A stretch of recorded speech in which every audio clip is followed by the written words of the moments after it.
मैं डॉक्टर साहबलाल पटेल सन 2002 से आज तक Gupta hospital and research centre मड़ियाहों पड़ाव जौनपुर में काम करता रहा और मैं इंटर बायोलॉजी से हूँ। इसके बाद स्नातक हूँ, फिर हिंदी से एमए किया हूँ। कोई रोज़गार न मिलने की वजह से मैं शहर में आया जूता चप्पल की दुकान पे काम ढूंढने, और मैं गुप्ता हॉस्पिटल में वार्ड बॉय के पद पर काम करते करते आज मुझे 22 साल हो गया। और आज सरकार जो चेकिंग कर रही है, रमेश मिश्रा जो उठाए हैं, चाहे वो डिप्टी सीएम उठाए हों, चाहे वो सीएम उठाए हों, मैं उनसे पूछना चाहता हूं कि उनकी सरकार में जो शिक्षा मंत्री बैठा है उसकी योग्यता क्या है। अगर एक नेता अंगूठा छाप नेता हो सकता है, निरक्षर नेता हो सकता है, मेरे भारत सरकार का केंद्र का अगर अंगूठा छाप शिक्षा मिनिस्टर हो सकता है, और एक शिक्षा मित्र अगर बैलेट टीचरों के साथ वो प्राथमिक विद्यालय में इंटर तक करके पढ़ा सकता है, तो मैं सरकार से कहना चाहूँगा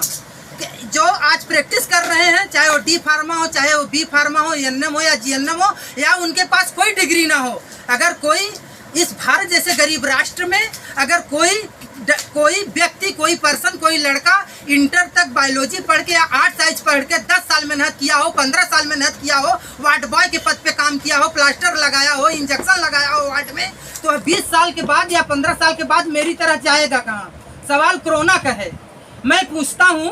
कि कोरोना में सारे जो है वैलिड डॉक्टर एमबीबीएस एमडी भाग गए, चाहे वो सरकारी डॉक्टर्स रहे हों, चाहे वो प्राइवेट रहे हों, और नदियों में लाश फेंकने के लिए जगह नहीं मिली। अगर मेरा इंटरव्यू मीडिया में हो और मुझे देखा जाए तो मैं कोरोना में कम से कम 8000 मरीज देखा हूँ।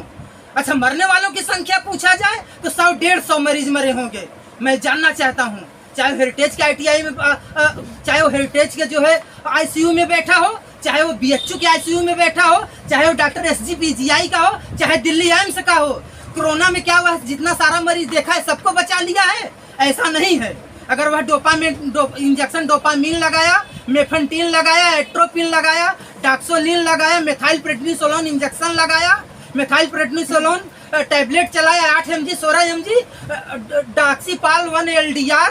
और इसके बाद जो है कि मोनोसेप सीबी, एजिथ्रोमाइसिन, कोरेक्सिटी सिरप जैसी तमाम मेडिसिन है, इमरजेंसी की मेडिसिन हम लोग 20 सालों में हम लोग भी जाने। अगर सरकार को इतनी हमदर्दी रही तो हम लोगों की डिग्री देना चाहिए। आज सरकार हम लोगों पे अत्याचार कर रही है। पूरे प्रदेश में हमारी यूनिटी होनी चाहिए, पूरे प्रदेश में यूनिटी होनी चाहिए। और मैं ये मानता हूँ कि अगर एक तहसील में 5000 छोटे मोटे डॉक्टर हैं, आज BAMS करके लोग ऑपरेशन कर रहे हैं, BHMS करके ऑपरेशन कर रहे हैं, जबकि एलोपैथ में ऐसा नहीं, पेट